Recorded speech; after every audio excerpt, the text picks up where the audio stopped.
반갑습니다. 이번 시간에는 교재 63페이지에 있는 파수꾼이라는 작품을 한번 살펴보도록 하겠습니다. 자, 파수꾼 같은 경우에는 먼저 갈래에 대해서 이해할 필요가 있는데, 우리가 이때까지는 시로 대표되는 서정갈래를 먼저 살펴봤었고, 그 다음 소설로 대표되는 서사갈래를 살펴봤었습니다. 그런데 오늘 살펴볼 파수꾼 같은 경우에는 희곡, 시나리오로 대표되는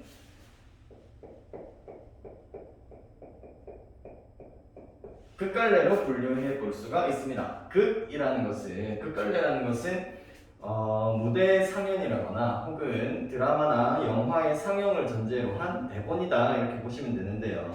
이 극갈래 같은 경우에는 먼저 개념을 살펴보면 인물의 대사와 행동을 통해서 인물의 대사 그리고 행동을 통해서 사건의 갈등을 직접 보여주는 문학 양식이다.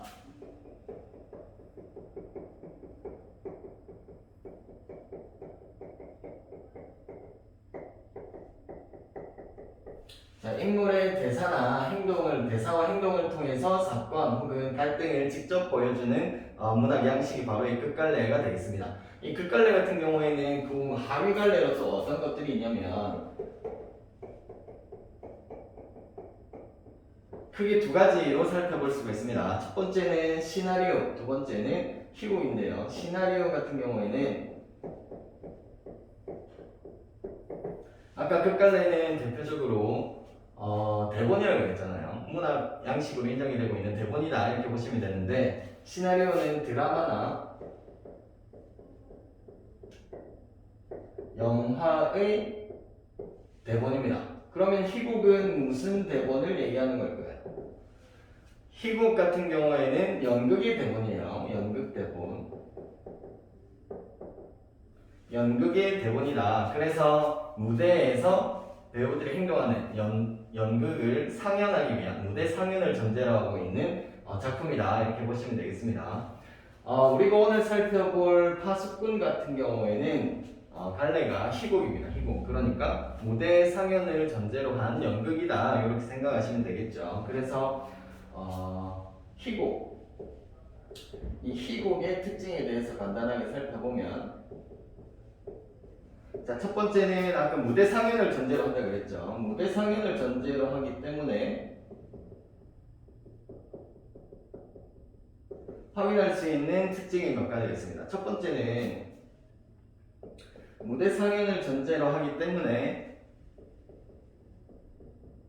제약이 많다. 어떤 제약이 구체적으로 있을까요?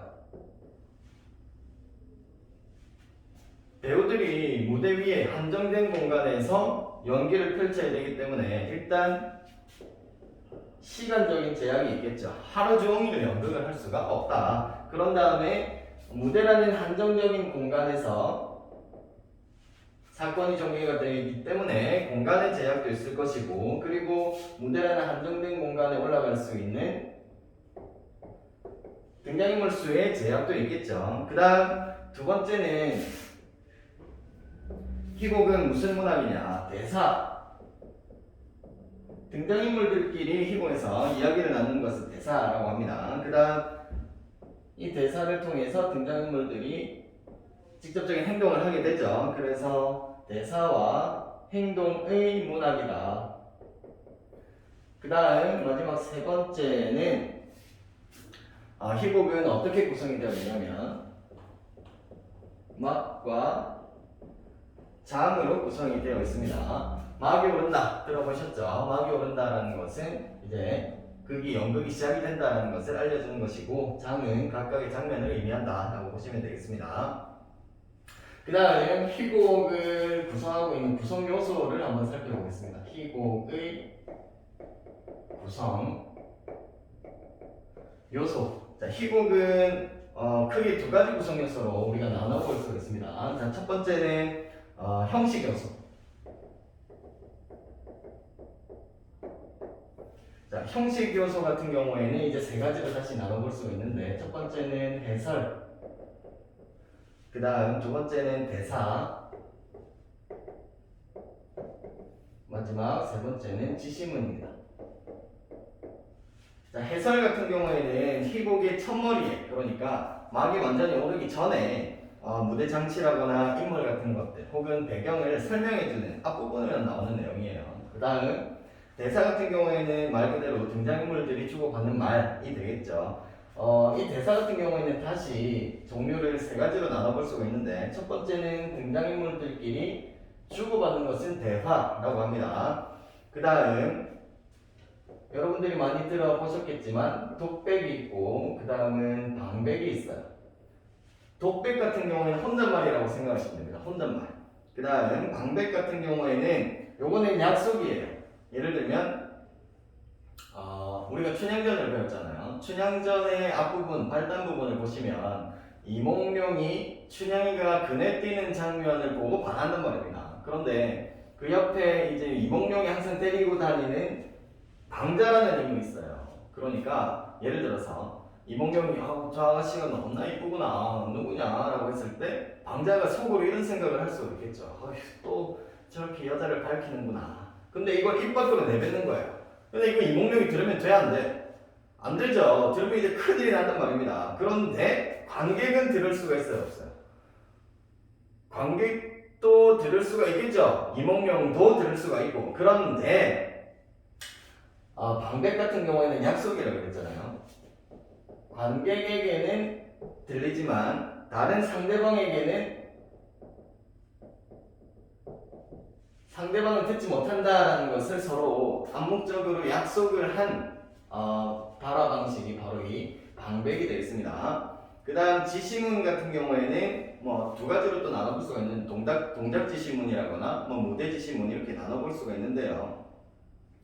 동작 지시문은 말 그대로 등장인물들의 동작을 지시하는 지시문이고, 그 다음 무대 지시문 같은 경우에는 무대 장치를 설명해주는, 무대 장치를 어떻게 꾸며야 되는지 지시해주는 지시문이다. 예를 들어서 연극 무대에서 아침이 밝아왔다라는 것을 표현하기 위해서는 조명을 환하게 밝힌다, 이런 식으로 구체적으로 지시를 해주는 내용이 전달이 된다면 이거는 무대 지시문이 될 것이고, 혹은 동작 지시문 같은 경우에는 여러분들이 많이 보셨겠죠. 괄호 열고 그 안에 호탕한 웃음을 터뜨리며 라고 괄호 안에 내용이 있으면 등장인물은 그대로 이제 연기를 하는 것입니다. 그래서 동작을 지시한다, 동작 지시문입니다.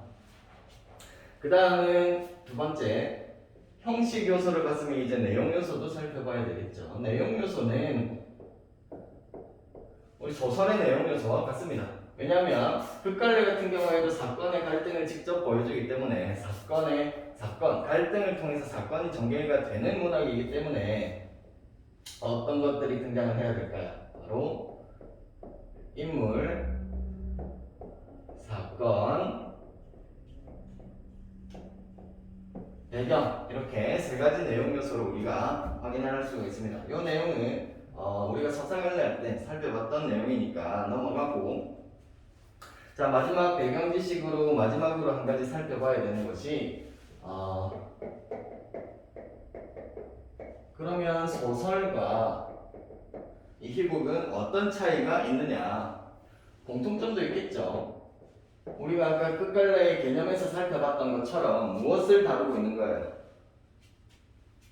사건과 갈등을 다루죠. 그 다음에 실제 있었던 일이 아니라 작가가 꾸며낸 일이다라는 거예요. 그러니까 허구적인 사건을 다룬다라는 점에서는 공통점이다, 이렇게 볼 수가 있는 것이고, 그 다음 차이점 같은 경우에는 사건 전개에서 차이점을 보이는데, 자, 사건 전개 같은 경우에는 소설은 누가 이야기를 이끌어가요? 소설은 이야기의 전개가 서술자의 서술로 사건이 전개가 되죠. 서술자의 사건 전개 같은 경우에는 소설은 서술자의 서술로 사건이 전개가 되는데, 희곡은 무엇을 전제로 했어요? 무대 상연을 전제로 하기 때문에 등장인물들은 무엇으로? 대사와 행동, 대사와 행동으로 사건이 전개가 된다라는 특징이 있습니다. 자, 그러면 여기까지 우리가 배경 지식 한번 확인하고 파수꾼을 한번 살펴보도록 하겠습니다. 자, 파수꾼 많이 들어보긴 했는데 이 파수꾼이 무엇을 의미하는지 파수꾼의 개념에 대해서 먼저 알아보면, 자, 파수꾼이라는 것은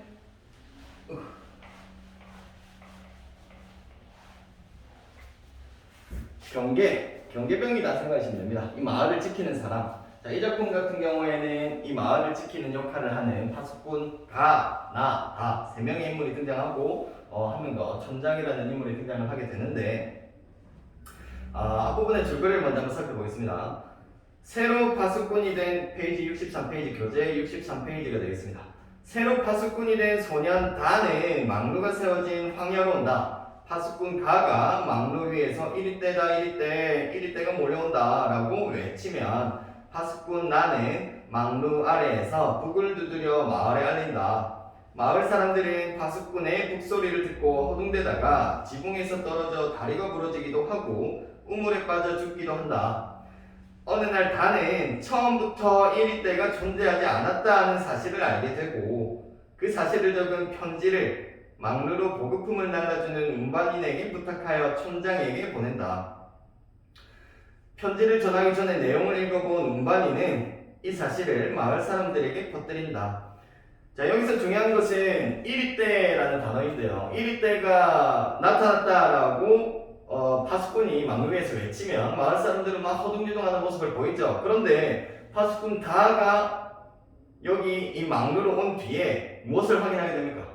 네, 이리떼가 없다라는 것을 확인을 하게 되죠. 그래서 진실은 이리떼가 존재하지 않는 것이다 라는 것에 포인트가 있습니다. 그러면 그 다음 해설자부터 다시 보겠습니다. 해설자 퇴장을 합니다. 사이 파수꾼 나가 들어옵니다. 이 파수꾼 나 동그라미 치고요. 이 작품에서 파수꾼 가나 다 세 명의 인물이 등장한다 그랬잖아요.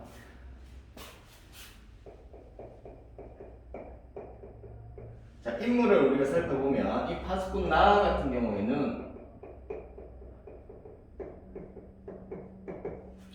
어떤 인물이냐면 미리 비판 의식이 전혀 없는 인물입니다. 그래서 무엇을 상징하냐? 허수아비형 인물을 상징한다라고 보면 되겠습니다. 요거 외에 한 명 더 파수꾼 나 플러스 뒤에 등장하지만 가까지 얘네들은 전혀 비판 의식을 가지지 않고 촌장이 시키는 대로 움직이는 허수아비형 인물을 상징하는 사람들입니다. 그 다음 나의 말부터 보겠습니다. 아침 식사하겠니? 지금 아무것도 먹고 싶지 않아요. 자, 나가 나온 다음에 바로 파수꾼 다가 등장을 하죠. 파수꾼 다. 자, 다 같은 경우에는 이 불합리한 현실. 여기서 말하는 불합리한 현실은 무엇을 의미하는 것이죠? 이리떼가 존재해요, 안 해요? 하지 않음에도 불구하고 이리떼가 있다라고 거짓말을 하고 있는 상황이겠죠. 그래서 이 불합리한 현실에 문제를 제기하는 인물입니다. 자, 문제를 제기하고 있기 때문에 얘는 이 작품이 1970년대 작품인데요. 그 당시에는 이제 독재 정권 하였죠. 그래서 파수꾼 다는 비판적 지식인을 상징하는 인물이 되겠습니다. 지금 아무것도 먹고 싶지 않아요. 왜 아무것도 먹고 싶지 않을까? 파수꾼 다가 망루로 온 이후에 진실을 알게 됐죠. 이리떼가 없다라는 것에 대해서 진실을 알게 되었기 때문에 지금 충격을 받아서 아무것도 먹지 못하고 있는 상황이에요. 뭘 좀 먹어야 기운이 나는 거란다. 예. 남은 닭고기 너나 먹으렴. 네 얼굴이 헬쑥하다. 몹시 아프니. 여기 가로에 있는 내용은 아까 우리가 희곡의 구성요소에서 무엇이라고 볼 수 있습니까? 지시문이겠죠. 지시문입니다. 그 다음 파수꾼님 1위는 정말 없는 거죠. 오호라. 넌 1위가 무서워서 병이 난 거구나. 요 겁쟁이. 우리 양철북을 두드리자. 자, 이 작품에는 다양한 상징적인 소재들이 쓰이는데요. 첫 번째가 바로 여기 등장하는 양철북이 되겠습니다. 양철북이라는 것은 1위대가 등장을 했을 때 마을 사람들에게 1위대가 나타났다라는 것을 알려주는 그런 도구인데요. 이 양철북을 두드림으로써 마을 사람들로 하여금 공포심을 심어주게 되고 그리고 두려움을 느끼게 하겠죠. 그래서 공포와 두려움을 조성하는 수단이 바로 양철북이 되겠습니다. 그래서 양철북 동그라미하고 별표 하나 하셔야 돼요.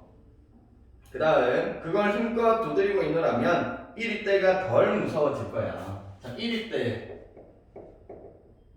동그라미 하시고 별표 하나 하십시오. 자, 1위 때 같은 경우에 누가 만들어냈느냐. 여기 조금 있다가 등장을 하겠지만 촌장이 만들어낸 허상입니다. 촌장이 만들어낸 허상이다. 왜 굳이 허상을 만들어냈느냐라고 하면 마을 사람들을 억압하고 자신의 권력을 유지하기 위함입니다. 마을 사람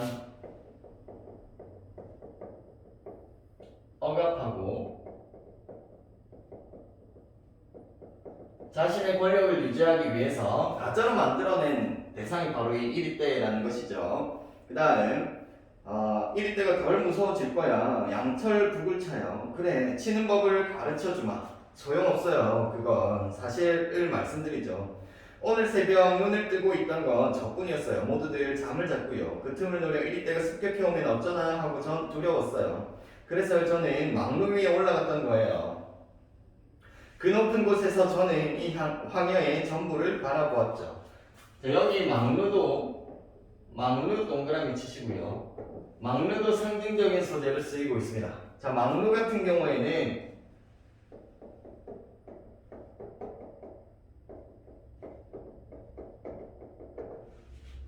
마을 사람들을 감시하고 통제하는 수단으로서 쓰이고 있는 것이 바로 이 막루가 되어 있습니다. 자, 그런데 지금 파수꾼 다가 새벽에 걱정이 돼가지고 막루로 올라간 거예요. 이 막루는 아무나 올라가는 곳은 아니었어요. 파수꾼 가나 다 중에서 주로 가가 막루에 올라가서 1위대가 나타났다라고 외치는 역할을 하는데 파수꾼 다는 이제 여기 이 마을로 들어온 지가 얼마 안 됐단 말이에요. 그러니까 아직 막루에 올라갈 짬이 안 됐다고. 그런데 자기가 이제 그냥 혼자서 높아심에 걱정이 돼가지고 막루로 올라갔는데 중요한 건 그 뒤에 나옵니다. 아무데도 1위는 없더군요 라고 했죠. 막루로 올라가니까 진실을 확인을 했다라는 얘기죠. 왜? 1위대라는 것은 촌장이 만들어낸 허상이잖아요. 그렇기 때문에 1위대가 없는 게 당연하겠죠. 그 다음 보이는 거라고는 저 멀리 하늘가에 흰 구름뿐이었어요. 1위대가 있는지를 확인하려고 올라갔는데 무엇을 본 거예요? 흰 구름만 보게 된 거죠. 그러니까 이 흰 구름이 의미하는 것이 바로 1위대가 없다는 것에 대한 진실이구나. 진실을 상징한다라고 보시면 되겠습니다. 자, 그걸 향해 막루 위의 파수꾼은 1위대다라고 외쳤습니다. 진실을 왜곡하고 있는 상황이죠. 3번이나요. 3번. 저는 막루 위에서 그걸 제 눈으로 보았어요. 1위대라고는 없어요. 흰 구름뿐이에요. 얘야, 난 네 마음을 안다. 넌 막루 위에 올라가고 싶었겠지. 1위가 무섭고 더구나 어린 너에게 이 쓸쓸한 곳이 맞질 않는다. 그래서 넌 헛소리를 하는 거야. 다음 64페이지. 저는 정말 막루 위에 올라갔었어요. 그럴 리 없어. 지금 나는 비판의식이 전혀 없는 허수아비 형인물이라고 그랬죠. 그렇기 때문에 지금 다가 이야기하고 있는 진실을 전혀 믿지 않고 있습니다. 넌 아까부터 제정신이 아니더라. 덫으로 어찌 구름을 잡겠느냐고 횡설수설할 때부터 난 걱정스러웠다. 제발 1위대가 없다는 소리는 하지도 마라. 여기 낮은 곳에 있으니까 모르는 거예요. 하지만 저 높은 곳에 올라가면 1위대가 없다는 걸 알게 돼요. 얘야, 자꾸만 우기지 마라. 나는 이 황야에서 평생을 지낸단다. 넌 여기 온 지 겨우 사흘밖에 안 됐고, 그런데 사흘밖에 안 된 네가 내 평생을 보낸 나보다 뭘 잘한다고 그러니. 자, 가가 외칩니다. 1위대다, 1위대가 몰려온다. 그러니까 가 같은 경우에도 허상을 그대로 그 마을 사람들에게 전달해주는 역할을 하고 있죠. 그래서 얘네들 파수꾼 가와 나는 대표적으로 촌장이 무엇이다? 촌장의 하수인들이다 라고 보시면 되겠습니다. 그 다음 파수꾼 나는 확신 있게 양철국을 두드린다. 아까 양철국을 두드린다라는 것은 무엇을 조성한다고 했어요? 공포, 두려움을 조성하는 수단으로서 쓰이고 있는 겁니다. 다른 여느 때와는 달리 침착하게 일어선다. 그리고 담요를 벗어 네모 반드시 갠 다음에 식탁 위에 놓는다. 그는 북을 두드리는 나를 바라보면서 몹시 안타까운 표정이 된다. 북소리 중지 1위 때는 물러갔다. 정말 일리가 있다고 믿으세요? 라고 질문을 던지고 있죠. 이것은 무엇을 의미할까요? 여기 밑줄 그으시고요. 정말 일리가 있다고 믿으세요. 자, 여기에는 불합리한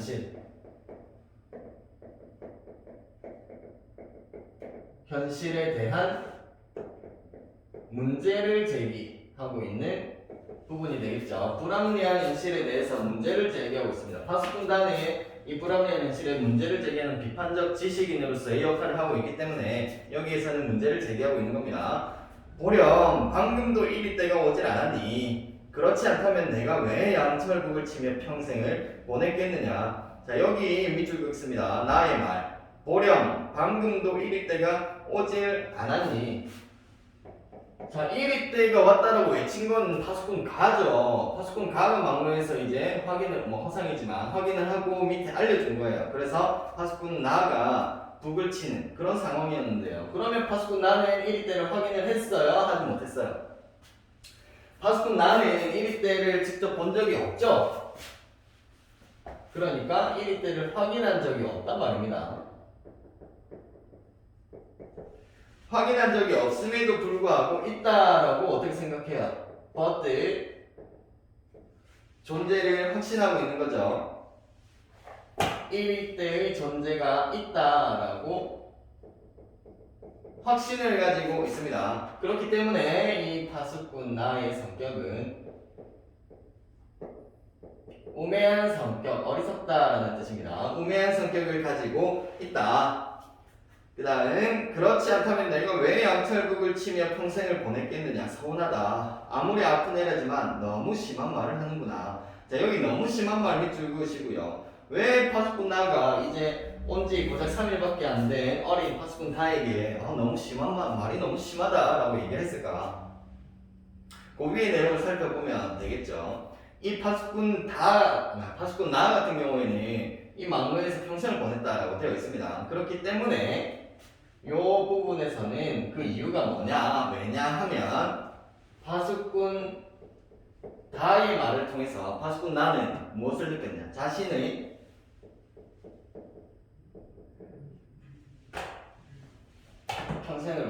평생을 부정당하는 느낌이 들었겠죠. 그렇기 때문에 말이 너무 심하다라고 표현을 한 겁니다. 그 다음 죄송해요. 하지만 어쩜 그 많은 나라를 단 한 번도 의심 없이 보내셨어요. 이건 돌려서 까는 거죠. 무비판적으로 이 현실을 수용하는 것에 대해서 비판하고 있는 표현입니다. 넌 그렇게도 무섭니 1위가. 오히려 1위가 있다고 믿었던 때가 좋았던 것 같아요. 그때는 숨기라도 했으니까요. 땅이 엎드리면 아늑하게 느껴졌어요. 지금은요. 1위가 없으니 땅이 엎드려야 아무 소용없고요. 양철국도 쓸모가 없게 됐어요. 오직 이제는 제가 본 그 사실만을 말하고 싶어요. 여기서 제가 본 그 사실 밑줄 그으시고요. 제가 본 사실 무엇을 봤습니까? 막루에 올라가서 1위 때가 있나 없나 확인을 하려고 했는데 1위 때 대신에 확인한 것은 무엇이었다? 흰 구름이었죠. 그래서 1위 때의 실상은 사실 무엇이다? 제가 올라가서 확인을 했는데 흰 구름이었어요. 그러니까 1위 때는 없어요. 라는 사실을 말하고 싶은 거죠. 그 다음 넘어가겠습니다. 해설자가 촌장이 되어서 등장을 하고 있습니다. 1인 2역을 하고 있네요. 검은 옷차림, 이해심이 많아 보이는 얼굴과 정중한 태도. 자, 여기 밑줄 그어 보겠습니다. 이해심이 많아 보이는 얼굴과 정중한 태도. 이 작품에서 이 촌장이라는 인물은 부정적인 방법으로 자신의 권력을 유지하고 있는 사람이란 말이죠. 부정적인 대상입니다. 그런데 이해심이 많아 보이는 얼굴 그리고 정중한 태도를 드러냄으로써 이 촌장을 촌장이 무엇을 부각하려고 하는 것이냐? 위선적인 면모.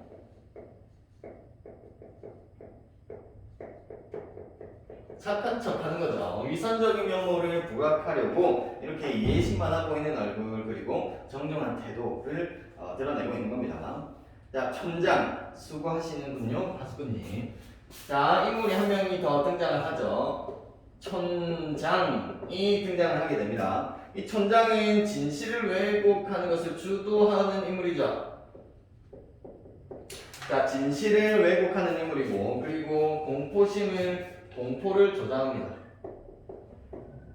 이렇게 하는 데는 다 이유가 있겠죠. 자, 이런 것들을 통해서 자신의 무엇을 유지한다? 자신의 권력을 유지한다. 권력을 유지하는 수단으로서 이렇게 공포심을 불러일으키고 있는 겁니다. 그러니까 방금 전에 그 모습에서 살펴봤던 것처럼 얘는 착한 척하는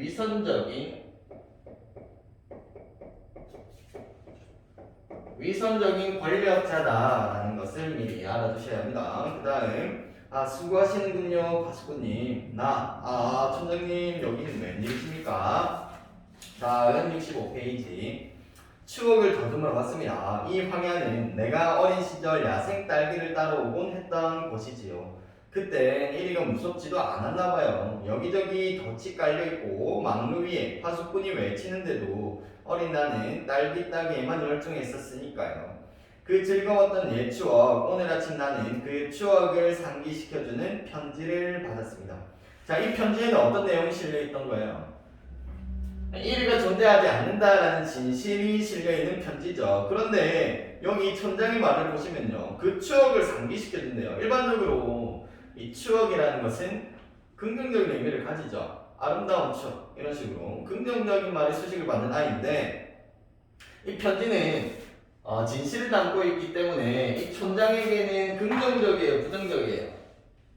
촌장에게 편지 내용은 굉장히 부정적이겠죠. 그럼에도 불구하고 추억을 상기시킨다라면서 이제 편지 내용을 의도적으로 왜곡하고 있다라고 보시면 되겠습니다. 그래서 이곳에 찾아온 거예요. 잘 오셨습니다, 촌장님. 오래 뵙지 못했더니 그동안 흰머리가 더 많아지셨군요. 촌장님도요, 더 늙으셨어요. 서로 디스하고 있네요. 오다 보니까 저쪽 덫에 1위가 치여 있습니다. 1위요? 어느 쪽이요? 저쪽요, 저쪽. 찔레덩쿨 미치던가요. 드디어 잡는군요. 그런데 1위가 실제로 존재해요, 아니요? 존재하지 않음에도 불구하고 촌장이 파수꾼 나에게 저쪽에 1위가 있습니다. 치여 있어요. 덫에 치여 있습니다. 라고 표현한 이유는 뭘까요? 지금 세 명이서 대화를 하고 있는 장면이죠. 파수꾼 나, 다, 그리고 촌장. 그런데 촌장이 여기 온 이유는 뭐 때문이었어요? 편지 때문에. 누구랑 이야기하려고? 파수꾼 다와 이야기하기 위함이죠. 그러니까 파수꾼 나를 저기 멀리 파수꾼 다랑 단둘이 이야기하기 위해서 거짓말을 하고 있는 장면입니다. 그 다음 파수꾼 나 퇴장, 촌장은 편지를 꺼내 다에게 보인다. 이거 네가 보낸 거니? 네, 촌장님. 나를 이곳에 오도록 해서 고맙다. 여기 밑줄 긋겠습니다. 나를 이곳에 오도록 해서 고맙다. 고맙겠어요? 자신의 권력을 유지하는데 걸림돌이 되는 편지를 마을 사람들에게 파수꾼 다가 보냈는데 고맙겠냐? 고맙지 않겠죠. 그러니까 자신의 속마음과는 반대로 표현한 무슨 표현이 사용이 된 것이다. 그쵸? 여기 밑줄 그으시고 반어적 표현이 사용이 되고 있는 겁니다. 한 가지 유감스러운 건 이 편지를 가져온 운반인이 도중에서 읽어본 모양이더라. 1위 때는 없고 흰 구름뿐. 이게 진실인 거죠. 1위 때는 없고 흰 구름뿐이었다. 그 수다쟁이가 사람들에게 떠벌리고 있단다. 자, 수다쟁이라는 인물이 또 등장을 하네요. 수다쟁이는 옆에다 여기다 따로 적을게요. 수다쟁이.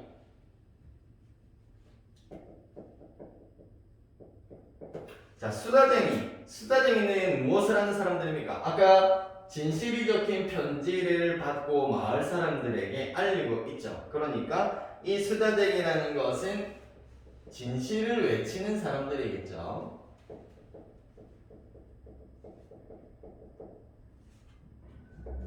진실을 외치는 사람들을 수다쟁이라고 표현을 하고 있는데, 수다쟁이 말 많은 사람이잖아요. 여기에서는 이렇게 진실을 외치는 외치는 사람들을 촌장이 수다쟁이라고 좀 깎아내리고 있으니까 무엇이 반영이 되었냐면 진실을 외치는 사람들에 대한 촌장의 적대감이 반영이 되었다라고 보시면 되겠습니다. 수다쟁이라는 단어에는 촌장의 적대감이 반영이 되어 있다.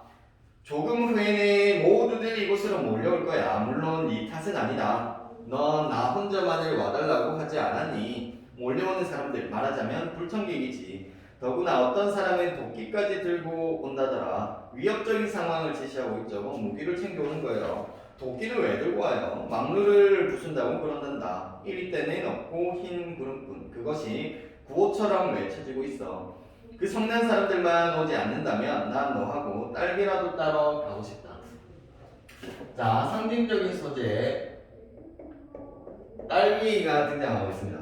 단순히 딸기를 먹으러 가자라고 얘기한 거 아니겠죠. 자, 여기서는 네가 성난 사람들이 오지 않는다면, 네가 진실이 아니라고, 그러니까 흰 구름밖에 없다라는 것을 밝히지 않는다면, 진실을 밝히지 않는다면 난 너에게 딸기를 줄게. 그러니까 이 딸기라는 것은 밝히지 않는 것에 대한 대가가 되겠죠. 그런데 얘는 무슨 대가겠어요? 진실을 밝히지 않고 받은 대가니까 부정한 대가라고 볼 수가 있겠죠. 그래서 결과적으로는 파수꾼 다를 무엇하기 위한 목적? 회유하기 위한 목적이다 라고 보시면 되겠습니다. 회유. 그 다음 난 어디에 딸기가 많은지 알고 있거든. 이리 때를 주의하라는 팻말 밑에는 그래 잘 익은 딸기가 가득하단다. 이것은 팻말을 세운 이유는 이 부정한 대가를 얻기 위해서 진실을 왜곡하는 거죠. 여기는 이리 때가 많으니까 접근하지 마세요. 자신들만 부정한 대가를 어떻게 하고 있는가? 독점하고 있는 그런 장면인 거죠. 촌장님은 이리가 무섭지 않으세요? 없는 걸 왜 무서워하니? 왜 무서워하겠니? 그러니까 촌장도 이리 때가 없다는 걸 알아요, 몰라요? 아는 정도가 아니죠. 촌장 같은 경우에는 자신이 이제 지금 허상을 만들어내는 장본인이란 말입니다. 그러니까 파수꾼 다에게 자신이 없다, 그 일이가 없다라는 것을 인정하고 있습니다. 촌장님도 아시는군요. 그럼 나도 알고 있지. 다음 66페이지. 아셨으면서 왜 숨기셨죠? 모든 사람들에게 저 덫을 보러 간 파수꾼에게 왜 말하지 않은 거예요? 자, 말해주지 않는 것이 더 좋기 때문이다. 이게 무슨 개똥 같은 소리입니까? 너무 모순적이죠. 그래서 여기에서는 이 촌장이 어떤 성격을 알 수가 있냐면 촌장이 말해주지 않는 것이 더 좋기 때문이다.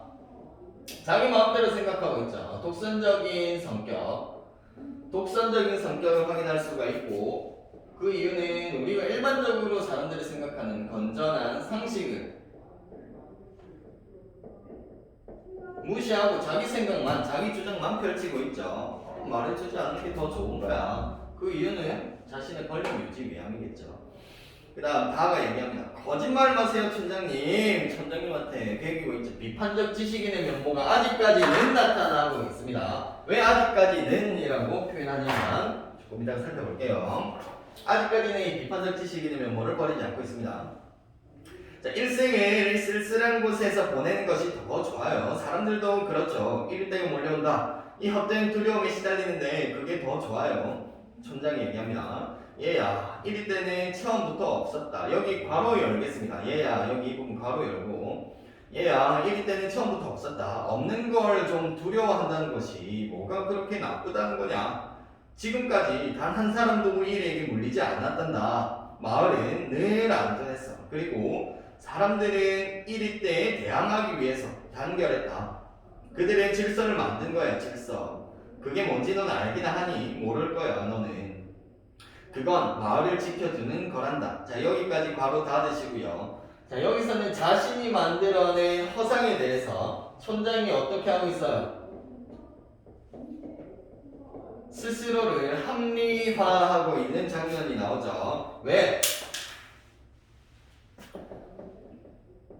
경계심을 불러일으켜서 이 경계심을 통해서 우리 마을의 질서가 유지가 된다.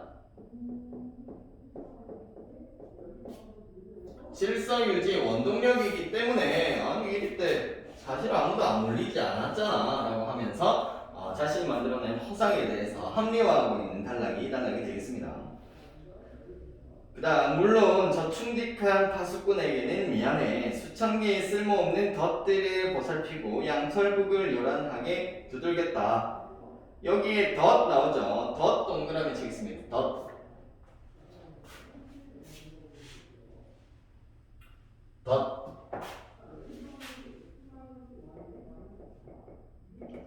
자, 덫이라는 것은 체제 유지를 위해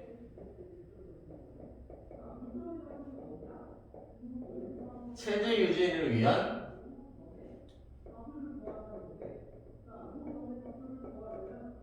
무력 장치다라고 보시면 되겠습니다. 이것도 상징적인 소재라고 볼 수가 있겠죠. 허나 말이다. 그의 일생이 그저 헛되다고만 할 순 없어. 그의 모든 사람들을 위해 고귀하게 희생한 거야. 고귀하게 희생을 했대요. 그러니까 자기가 거짓말을 한 것에 대해서 유용성을 부각하고 있는 말인 거죠. 나는 네가 이러한 것들을 이해해 주기 바란다. 만약 네가 새벽에 보았다는 구름만을 고집한다면 진실을 의미하는 거죠. 이런 것들은 모두 허사가 된다. 저 파수꾼은 늙도록 헛북이나 친 것이 되고 마을의 질서는 무너져 버린다. 자, 모든 것들이 허사가 되고 마을의 질서가 무너져 버린다고 하면서 진실을 말하지 말 것을 유도하고 있죠. 그러니까 만약이라고 하면서 이제 그 내용을 가정을 하고 있습니다. 가정을 하고 협박을 하고 또 마을의 질서가 다 무너져 버린대요. 가정을 하고 있죠. 얘야, 넌 이렇게 모든 걸 헛되게 하고 싶진 않겠지. 왜 제가 헛된 짓을 해요? 제가 본 흰 구름은 아름답고 평화로웠어요. 저는 그걸 보여주려는 겁니다.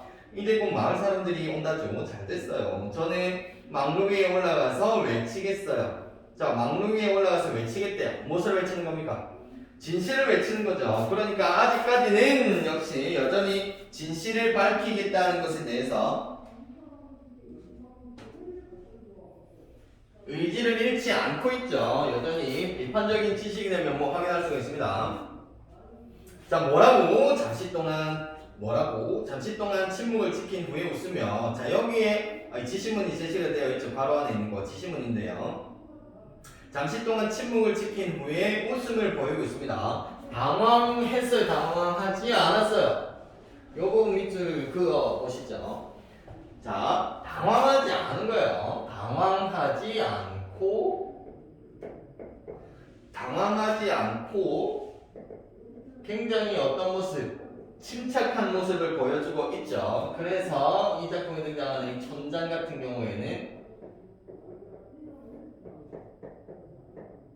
천장의 교활함이 돋보여 있는 장면입니다. 플러스 경험이 많다. 이때까지 진실을 밝히려는 애들이 되게 많았던 거겠죠. 다음, 사실 우습기도 해. 1위 때 그게 뭐냐, 잊지도 않은 그걸 이 황야에 가득 길러놓고 마을엔 가시 울타리를 둘렀다. 망루도 세웠고 양철북도 두들기고 마을 사람들은 무서워서 떨기도 한다. 아하, 언제부터 내가 이런 거짓놀이에 익숙해졌는지 모른다만 나도 알고는 있지. 이 모든 것이 잘못되어 있다는 걸 말이다. 자, 이렇게 자기가 인정하는 태도를 보이는 이유가 뭐야? 진짜로 진심으로 이렇게 생각을 해서 인정하는 것이 아니라 지금 왜 때문에? 파수꾼 달을 어떻게 하기 위해서? 파수꾼 달을 설득하기 위해서 거짓으로 자신이 마치 진짜 잘못해서 뉘우치고 있는 것처럼 이렇게 표현을 하고 있는 거죠. 그럼 촌장님, 저와 같이 망루 위에 올라가요. 그리고 함께 외치세요. 그래, 외치마. 아, 이제 됐어요. 혼잣말처럼. 그러나 잘 될까? 흰구름, 허공에 뜬 그것만 가지고 마을이 잘 유지가 될까? 오히려 1위 때가 더 좋은 건 아닐지 몰라. 뭘 망설이죠? 67페이지 보겠습니다. 아니야, 그것도. 난 아직 안심이 안 돼서 그래. 뒤에 밑줄 그어보고 있습니다. 오 나온 얼굴에서 혀가 날름 나왔다가 들어간다. 오 나온 얼굴에서 혀가 날름 나왔다가 들어간다. 자, 이 행동은 이 촌장이 무엇을 드러내는 행동이냐면 지시문이죠. 이중성을 드러내는 행동입니다. 겉으로는 굉장히 젠틀해 보이죠. 그런데 혀를 날름거리고 있어요. 위선적인 인물이다. 그래서 이중성을 드러내는 행동을 이 혀가 날름하는 지시문을 통해서 드러내고 있는 것이다. 그 다음 지금 사람들은 도끼까지 들고 온다자니 막루를 부순 다음에 속은 것에 더욱 화를 낼 거야. 아마 날 죽이려고 덤빌지도 몰라. 아니 꼭 그럴 거다. 그럼 뭐냐, 지금까지 1위에게 물려 죽은 사람은 단 한 명도 없었는데 흰 구름의 첫날 살인이 벌어진다. 진실을 밝히게 될 경우에 이 진실을 가져다 줄 비극에 대해서 과정에서 표현을 하고 있죠. 살인이 벌어진대요. 다가 깜짝 놀라죠. 살인이라고요. 그래, 살인이지. 생각해보렴. 도끼에 찍힌 내 모습을 피가 샘솟듯 흘러내릴 거다. 끔찍해. 예, 너는 내가 그런 꼴이 되길 바라고 있지. 자, 여기서도 아직 벌어지지 않은 상황에 대해서, 그러니까 자신이 예상하고 있는, 예상되는 상황을 제시를 하고는 있는데 그 상황을 굉장히 과장해서 표현을 하고 있죠. 그래서 왜 이렇게 과장해서 표현을 하고 있느냐, 그것은 바로 이 파스콘타의 무엇을 자극하는 거예요? 불안감 그리고 동정심을 자극해서, 불안감 그리고 동정심을 자극해서 결과적으로는 무엇을 하기 위해서? 회유시키려는 목적을 가지고 이렇게 야, 살인이 일어날 거야 라면서 과장되게 표현을 하고 있는 겁니다. 그 다음, 아니에요, 그건 아니라고. 그렇지만 내가 변명할 시간이 어디 있니? 나 마을 사람들에게 왜 이 때를 만들었던가 그걸 알려줘야 해. 촌장은 왜 만들었다라고 했어요? 무엇을 할 수가 있기 때문에, 마을의 질서를 유지할 수가 있기 때문이라고 아까 합리화한다라고 했었죠. 그래서 나는 마을 질서 유지를 위해서 그렇게 만든 겁니다 라고 이제 마을 사람들을 설득할 시간이 필요하다라는 겁니다. 다가 얘기하죠. 네, 그렇게 말씀하세요. 허나 내가 말할 틈이 없다. 사람들이 오면 넌 흰 구름이라 외칠 거고 사람들은 분노하여 도끼를 휘두를 테고, 그럼 나는 네가 본 그 흰 구름 있잖니, 그건 내일이면 사라지고 없는 거냐. 자, 여기서부터는 이제 그 촌장이 점점 이 큰 그림을 그리고 있는 거예요. 계략을 꾸미고 있는 거죠. 그 의도는 당연히 파스콘타를 굴복시키려는 의도이다. 아니요, 그렇지만 난 오늘 외치고 싶어요. 그거 봐, 넌 내 피를 보고 싶은 거야. 더구나 더 나쁜 건 넌 흰 구름을 믿지도 않아. 내일이면 변할 것 같으니까 오늘 꼭 외치려고 그러는 거지. 아하, 넌 네가 본 그 아름다운 걸 믿지도 않는구나 라면서 지금 진실을 믿지 못한다고 파스콘타를 몰아세우고 있죠. 이것은 지금 당장 막루에 올라가서 진실을 밝히려는 파스콘타의 의지를 꺾으려는 행동이다 라고 보면 되겠습니다. 그건 아니에요. 그래? 그럼 너는 내일까지 기다려야 해. 지시문, 괴로워하는 파스콘타를 껴안고 있죠. 자, 이것도 위선적인 행동입니다. 파스콘타 같은 경우에는 자신의 권력에 굉장히 걸림돌이 되는 아이인데 여기서 파스콘타를 이렇게 껴안고 있는 모습이 제시가 되어 있죠. 껴안고 싶겠냐? 당장이라도 감옥에 가두고 싶겠죠. 그래서 위선적인 행동이 나타나고 있습니다. 오늘은 나에게 맡겨라. 그러면 나도 내일은 너를 따라 흰 구름이라 외칠 테니. 자, 나도 외치겠다라고 하면서 타협안을 제시하고 있죠. 내일 외치겠다. 그런데 너와 함께 외칠 거니까 오늘만 조금 참자라고 타협안을 제시하고 있는데요. 진짜 외치겠어요? 진짜 내일이 되면 먼저 올라가가지고 흰구름은 사실 1위 때가 아니라 1위 때는 허상이고 흰구름이 진실입니다. 여러분 밝히겠어요? 지금 당장 이 파스콘타를 회유하기 위해서 거짓으로 이제 타협안을 제시하고 있는 장면인 거죠. 그런데 다음에 얘기를 합니다. 꼭 약속하시는 거죠. 설득당한 거죠. 파스콘타의 회유에 굴복당한 겁니다. 물론 약속하지. 정말이죠. 정말. 그럼 정말 약속한다니까. 파스콘타가 들어온다. 또 거쳤습니다. 1위는 워낙 교활했어요. 친 것 같아도 가보면 달아나고 없어요. 다음에는 꼭 잡히겠지요. 미안합니다. 이번에 잡았더라면 그 껍질을 촌장님께 선사하고 싶었는데 지금 여기 이 작품에서 이 등장인물 중에서 거의력을 가지고 있는 사람은 바로 이 촌장이죠. 그렇기 때문에 파수꾼 나가 지금 이 독재 권력에 아부하고 있는 모습이 나타나고 굉장히 우매한 모습이 나타나는 거죠. 어리석습니다. 진실은 전혀 관심이 없어요. 받은 거나 다름없이 감사합니다. 촌장에게 안겨있는 달을 가리키며 그 애는 지금 몹시 아픕니다. 네, 열이 있는 것 같군요. 간밤에 담요를 덮지 않아서 병이 났어요. 이만한 나이 때 누구나 한 번씩 앓는 병이겠지요. 여기 밑줄 그어보고 있습니다. 누구나 한 번씩은 앓는 병이겠지요. 요 부분이 의미하는 게 뭘까요? 누구나 한 번씩 앓는 병이래요. 그런데 지금 파수꾼 다가 촌장에게 안겨있는 이유가 뭡니까? 무엇 때문에? 진실을 밝히려다가 지금 파수꾼 촌장에게 회유를 당해서 안겨있는 상황인 거죠. 그러니까 이만한 나이 때 누구나 한 번씩은 앓는 병이라는 것은 진실을 향한 열망을 이렇게 표현을 한 겁니다. 진실을 향한 열망. 다음 파수꾼 내 잘못이었어요. 담요를 꼭 덮어줘야 하는 건데 얘야, 난 널 좋아해. 아픈 거 빨리 좀 나아주렴. 고마워요. 그 다음 나아가 관객석 쪽으로 돌아서다가 흠칫 놀라며 웬 사람들이 이렇게 몰려오죠. 관객을 끌어들이고 있는 겁니다. 관객석 쪽으로 돌아서 관객들에게 얘기를 하는 거죠. 웬 사람들이 이렇게 몰려오죠. 촌장이 얘기합니다. 마을 사람들이죠. 마을 사람들이요. 자, 그런데 촌장이 또 관객들을 향해서 얘기하죠. 어서 오십시오, 주민 여러분. 이 애가 그 말을 꺼낸 파수꾼입니다. 여기 이 부분 굉장히 중요한데요.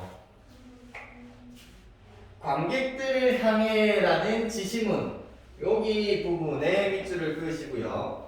그 뒤에 이제 어서 오십시오, 주민 여러분이라고 해서 관객들에게 말을 건네고 있죠. 자, 이 부분은 무엇이냐면 관객들을 지금 끌어들이고 있다고 했잖아요. 그래서 관객의 극중 참여가 나타나는 부분인데 이렇게 관객들을 끌어오게 되면 얻을 수 있는 효과가 한 세 가지 정도가 있습니다.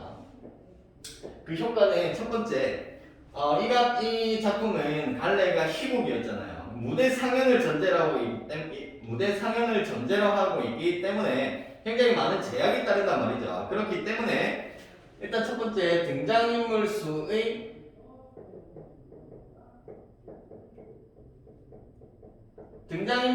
수의 제약을 극복할 수가 있겠죠. 극복 가능하고, 그 다음 두 번째 효과는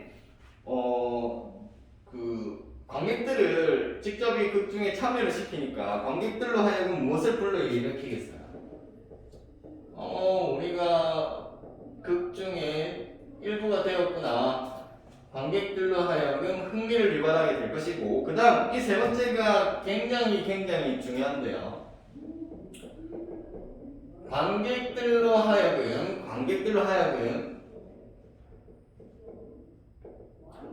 자기 성찰을 하도록 유도하는 역할을 합니다. 관객들로 하여금 자기 성찰을 유도한다. 자신의 삶을 반성해 보는 거죠. 나도 이렇게 파수꾼 나 혹은 파수꾼 가처럼 비판의식이 없이 살진 않았는가, 혹은 나도 파수꾼 다처럼 현실의 불합리함에 대해서 문제를 제기해야 되겠다라거나 이런 식으로 자기가 한 번 더 자기 자신을 되돌아보게 하는 역할을 하는 게 바로 이 관객의 극중 참여 부분의 효과가 되겠습니다. 그 다음 촌장으로 넘어와서 이 애가 그 말을 꺼낸 파수꾼입니다. 저기 빙긋 웃고 있는 식량 운반인, 이 애가 틀림없지요. 이 식량 운반인과 더불어서 아까 그 불합리한 현실 아니죠, 진실을 막 얘기하고 다녔던 사람들을 수다쟁이라고 비판적으로 적대적으로 표현을 했었죠.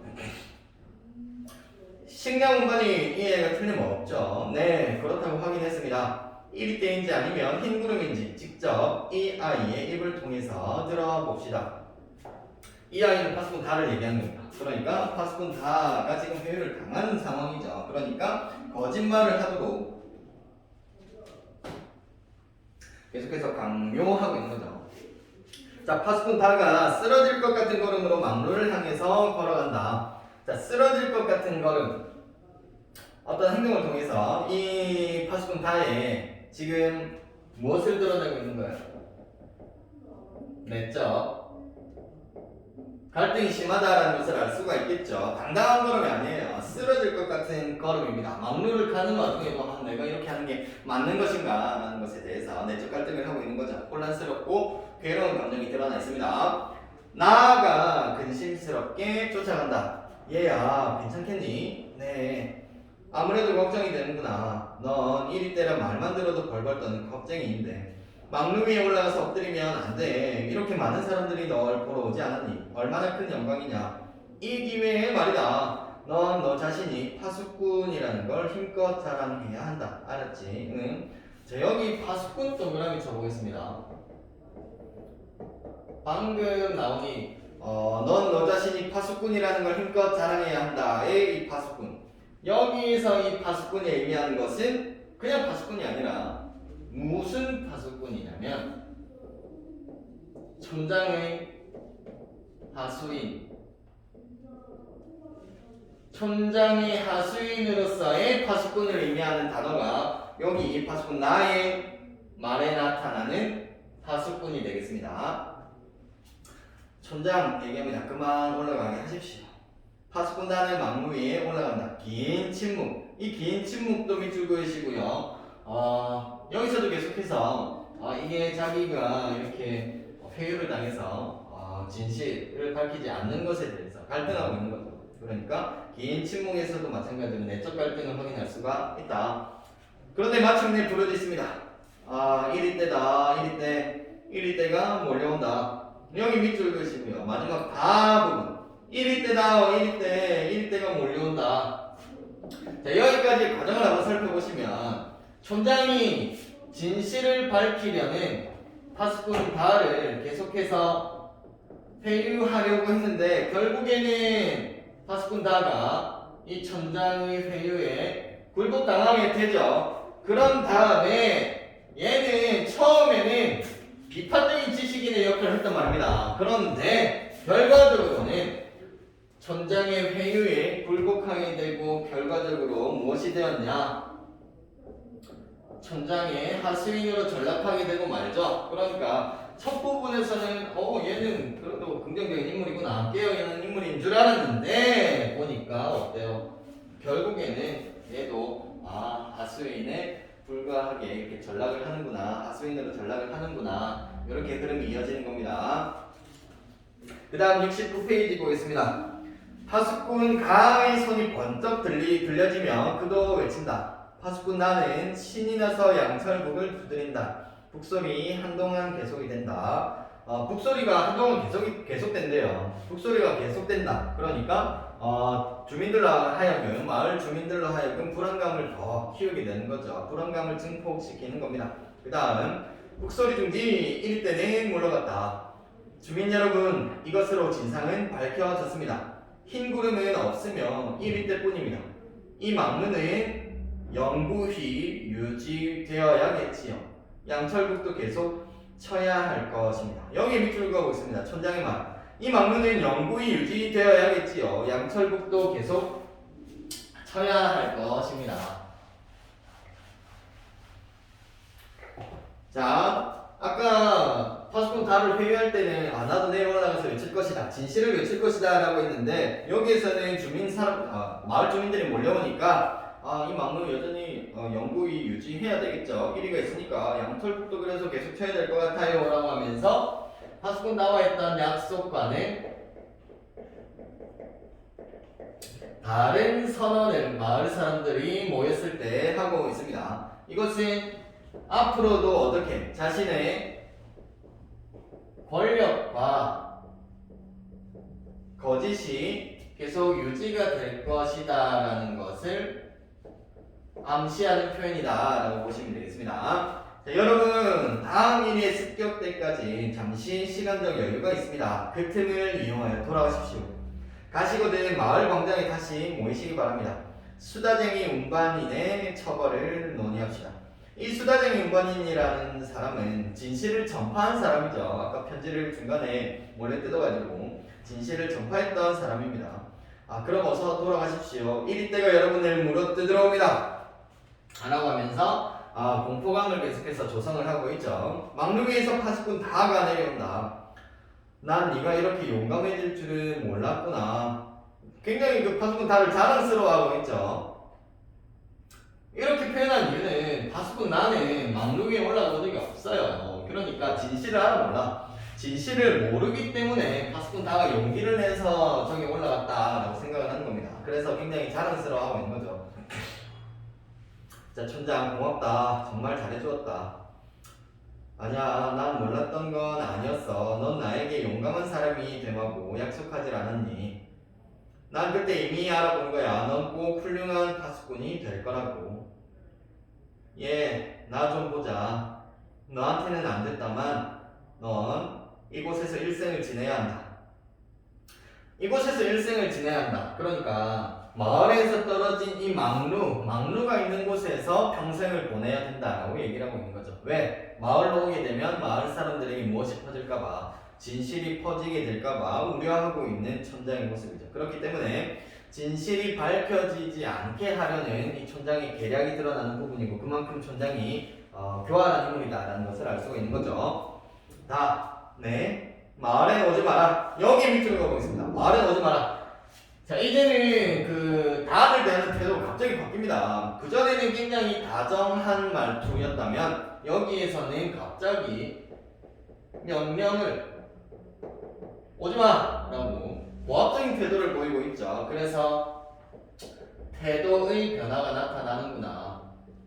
자기한테 필요할 때는 다정하게 대했다가 그 다음에 이제 자기 모든 문제가 다 해결이 되고 나니까 굉장히 강압적이고 고압적인 태도를 보이고 있는 겁니다. 바람 부는 소리가 거칠게 들려온다. 자, 여기도 밑줄 그어 보겠습니다. 여기서도 지시문이죠. 무대 지시문이다 라고 보시면 되는데요. 무엇을 사용해서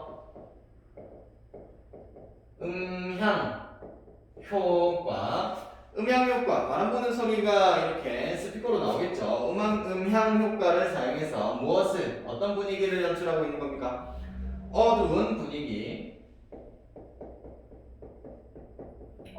분위기를 연출하고, 한 가지 더, 이 파수꾼 다의 어떤 심리를 드러낼 수 있을까요? 바람 부는 소리가 거칠게 들려와요. 그러니까 암울한 정서를 드러낸다라고 볼 수가 있겠죠. 그 다음 촌장 넘어갑니다. 난 저 사람들이 싫어. 내 마음은 너와 함께 딸기따기에 가있다. 넌 내 추억이야. 너에게는 내가 늘 그리워하던 것이 있다. 현혹하는 말입니다. 달콤한 말이죠. 촌장, 하지만 여기 너무 쓸쓸해. 자, 마지막 70페이지 보겠습니다. 자, 그럼 잘 있거라. 가시려고요, 촌장님. 사람들이 기다리고 있어서요. 제가 저만큼 바래다 드리지요. 덧도 살펴볼 겸 해서요. 그런데 말입니다. 양철국을 치던 내 모습이 멋있지 않던가요? 자, 여기 어이가 없죠. 이 작품은 풍자의 표현 방법이 드러나는 작품인데요. 풍자라는 것은 이제 등장인물, 비판의 대상이 되는 인물을 우스꽝스럽게 표현을 해서 비판하려는 의도를 담고 있는 거죠. 그래서 여기 양철국을 치던 내 모습이 멋있지 않던가요? 한번 밑줄 그어 보시고요. 이 파수꾼단은 마지막까지 진실에는 관심이 있어요? 없어요? 전혀 없죠. 진실에는 전혀 관심이 없는 모습. 그래서 어리석다, 우매한 모습이 나타납니다. 우매함입니다. 그 다음 촌장과 파수꾼 퇴장한다. 바람 소리만이 더욱 거칠어진다. 여기 밑줄 긋겠습니다. 바람 소리만이 더욱 거칠어진다. 지금 상황이 굉장히 비극적인 상황인데 더욱 거칠어진다라는 것을 통해서 여전히 비극적 상황이 진행이 될 것이다 라는 것을 암시하고 있는 것이고요. 잠시 후 막루위의 파수꾼이 이리 때다 외친다. 파수꾼 다는 조용히 양철국을 두드리기 시작한다. 자, 더 이상 이 파수꾼 다의 모습에서 비판적인 지식인의 모습은 확인할 수가 없죠. 오히려 파수꾼 촌장에게 회유를 당해서 촌장의 하수인으로 전락한 모습만이 확인이 될 뿐입니다. 그래서 밑에 핵심 정리로 간단하게 이 내용을 한번 정리를 해보면 갈래 넘어가고 성격 보겠습니다. 풍자적이고 교훈적이고 상징적이고 우화적이라고 되어 있는데요. 풍자라는 것은 방금 전에 얘기한 것처럼 등장인물들을 어떤 우스꽝스럽게 표현을 해가지고 비판하고자 하는 의도가 있는 겁니다. 상징적인 것은 여기 상징적인 소재 굉장히 많이 쓰였죠. 우화적이라고 되어 있는데요. 우리 이솝우화 많이 들어보셨죠? 이솝우화의 이 작품을 딱 봤을 때 이솝우화 중에서 딱 떠오르는 작품 없으십니까? 네, 양치기 소년 이야기 있죠. 양치기 소년 이야기를 살짝 차용해가지고 표현을 하고 있기 때문에 우화적이다라는 겁니다. 그 다음 배경은 시간적 배경은 근대인데요. 이 작품이 74년에 쓰였으니까 70년대 작품이다라고 보시면 되겠습니다. 공간은 어느 마을의 방향에 있는 막루이고요. 제재는 촌장과 파수꾼의 위선입니다. 착한 척 하는 거. 그 다음 주제는 진실을 향한 열망과 진실이 통하지 않는 사회의 비극을 드러내는 것이고요. 특징 첫 번째는 이솝 이야기를 바탕으로 현실을 우의적으로 그리고 있다. 우의적, 빗대어서 표현을 하고 있다는 겁니다. 이렇게 다양한 소재들을 이용해서 드러내고자 하는 주제가 드러나 있고요. 그 다음 상징성이 강한 인물과 소재를 사용하고 있다. 이 작품은 1970년대의 정치 상황, 당시에 독재 정권 하에서의 또 우리의 모습, 정치 상황을 풍자하고 있는 작품이에요. 그래서 이해와 감상을 한번 보시면 이 작품은 우화적인 기법을 적용하여 권력층의 위선을 간접적으로 폭로하고 있는 희곡이다. 직접적인 내용이 전혀 나오지 않았죠. 그 당시에 시대상을 알 수 있다거나 혹은 그 당시에 어떤 정치 상황을 알 수 있는 내용은 전혀 없었단 말이지. 그럼에도 불구하고 우리가 왜 이런 내용을 확인할 수가 있냐.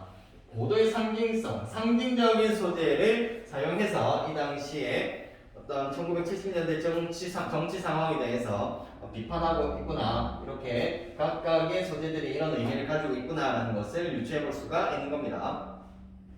국가의 당면 과제를 앞세워 개인의 자유를 침해하던 1970년대의 정치 상황을 거짓으로 공포감을 조성하여 마을을 통제하는 천장의 행동에 빗대어 나타내고 있다. 이 작품에서 파수꾼 가와 나는 막루에서 일대가 몰려온다라고 거짓을 외치며 양털국을 두드리는 아이러니한 상황을 지속하고 진실을 밝히고자 했던 파수꾼 다마저 촌장의 회유와 계략에 말려들어 조용히 양털국을 두드리게 된다. 진실을 파헤치려고 노력했으나 결국 나약하게 무너지고 마는 파수꾼 다의 모습은 독자에게 영민과 함께 현실 상황에 대한 분노를 불러일으킨다. 자, 본문은 여기까지 살펴보고요. 질문 있으신 분들은 영상 시청한 이후에 개인톡으로 연락 주시면 됩니다. 그런 다음에 71페이지부터 문제가 있는데요. 71페이지부터 70 몇 페이지까지죠? 79페이지까지 과제 문제 다 해결하신 다음에 담당 선생님께 개인톡으로 인증하시면 답지를 배부해 드릴 겁니다. 답지를 배부하면 채점 수정하고 분석까지 완료해서 최종적으로 과제 마무리하시면 되겠습니다. 여기까지 마무리하겠습니다.